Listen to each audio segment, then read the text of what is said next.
watching clips, the best moments from our live streams every Monday and Friday. Don't miss out. Watchale.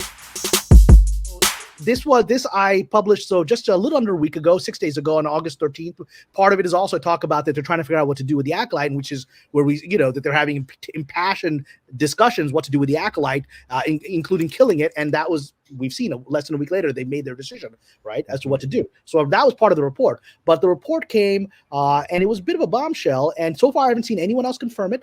But knowing my source and knowing how my source, who I call Sparrow, my source explained to me why they know this to be true. So I have 100% confidence in the chain of information to my source, right, and how it happened. So that's why I'm confident that this conversation did happen. But what they told me was basically they found out about it by accident. It was a conversation that revealed something.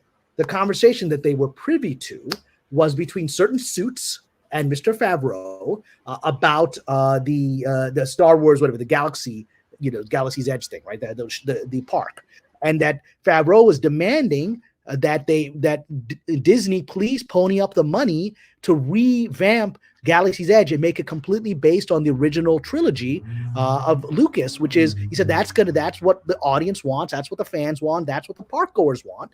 And, we just got to revamp it. Nobody cares about this sequel stuff. If you want that part to succeed, you've got to have Vader there. You've got to go back to the original stuff, right?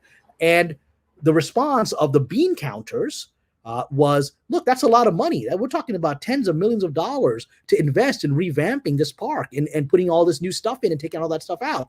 And it's just not justified. We don't, they said that this franchise isn't bringing in the money that justifies investing more like that.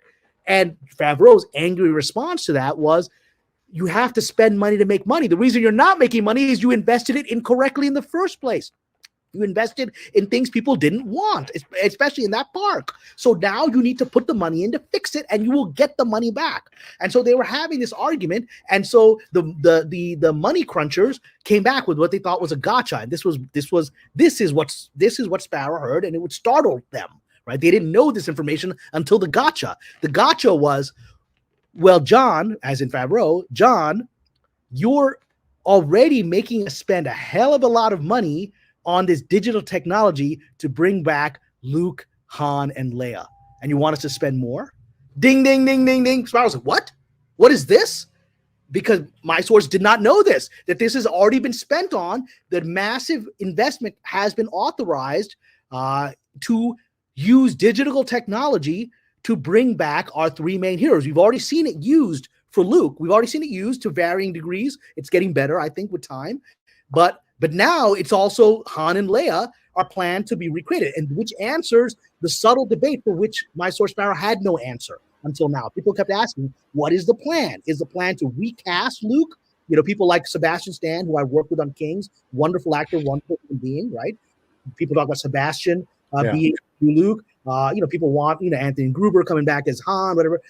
I mean, they're gonna have to recast someone, at least be the physical form of Leia. I personally vote for her daughter, right, Billie Lourd. I think she can do it, right? But let me read some of this of what you wrote, if that's okay with you. I'll show you. With that slip, Sparrow was able to piece together Favreau's top secret plan.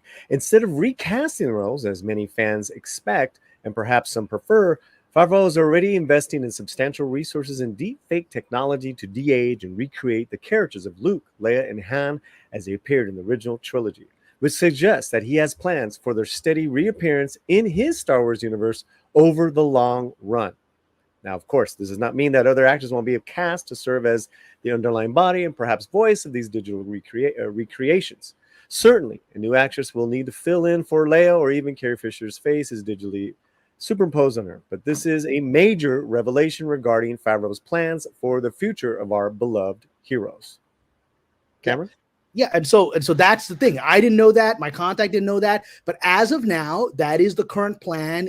Number one, it reveals that Han and Leia are planned as I've been hearing for some time, that there is a plan to return them in this, hopefully in this movie that we'll see that Favreau is working on, on The Mandalorian. That would be the best place to introduce them, because if you're having a theatrical movie release, that's the prime place to bring our heroes back, all three of them, right? The audience will just go wild. Imagine seeing that on screen, big screen, our heroes back. The audience is just going to go crazy, right? And that's also good marketing, because what you want to do is, when the movie premieres, you want to have the marketing cameras on the audience for people screaming wildly when they see Han, Luke, and Leia back on screen. You want to watch their reactions and post that as marketing, right? You mean these guys? Yes, these guys are beloved, right?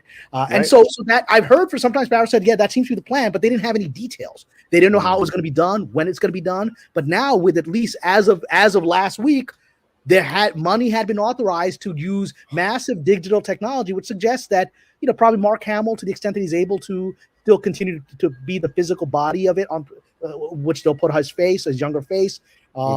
And again, I don't know how much longer these actors are going to be able to physically do it. Certainly for action sequences, they won't be able to do it, and they're going to have to do something with Carrie Fisher, God bless her. And so, in any event, as of now, it does not appear to be recasting. They seem to feel that the technology will keep getting better, so that they'll be perennially, perhaps eternally, able to use our heroes' faces moving forward for the next century. Who knows?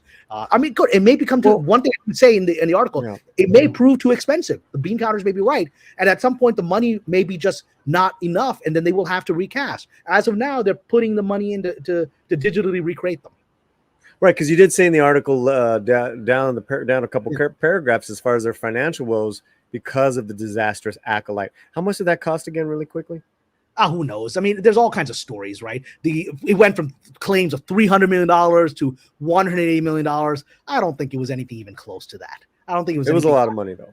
It was a lot of money. It was a lot of money that didn't seem to come from Disney. So a lot of shadowy people that aren't Disney paid for it. So we'll just leave it at that. So, okay. So let's just play with this idea for a second. In Favreau, we trust, right? I love Jon Favreau. Yeah. AI, deepfake, all that stuff is getting better and better. It seems year by year. Yeah, I am open to seeing this. I know it's going to cost a lot of money. It's take a lot of time. Maybe if it's just like in little scenes here and there in the Mando movie, but we need our heroes back, and then we do need them recast eventually.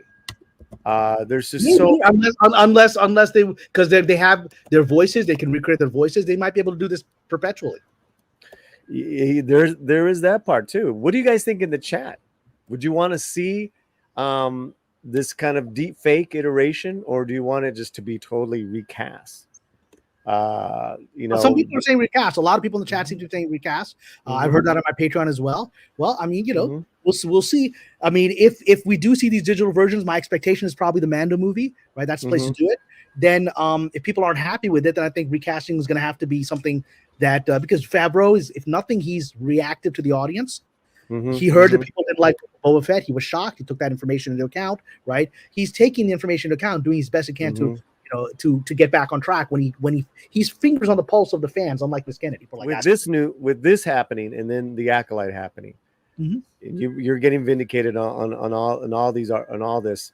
Yep. How do you feel about this? Are you excited for this future? Excited for what Jon's going to do with this movie? I've been excited for a long time. Now with her out of bullets, we can move forward with what Favreau's been trying to do for 5 years that he's been screwed up with. We can move forward to a good Mandalorian movie. We can move forward, I believe, to a good Skeleton Crew. I have a friend who worked on Skeleton Crew as an actress, right? I don't want to break her NDA, but she's an actress who's on Skeleton Crew. She gave me inside information about it. She has a toy. She showed me her toy. She has a toy. God bless her. Nice. I will tell you, she plays a Jedi. She plays a Jedi, and she has a toy. And she showed me the toy they've made for her that's in development. So good friend of mine. And she had a really good experience on the show. And Jude Law was wonderful to work with. So that's my expectation is that's going to be a great show. My expectation the Mando movie is going to be superb because my hope is, again, I can't control it. My hope is with all bullets out of her gun, Ms. Kennedy will retire in the near future, whether it's October, November, January. She can't be there forever. It's just like J. Edgar Hoover. At some point, it's just over, man. At some point, it's just over.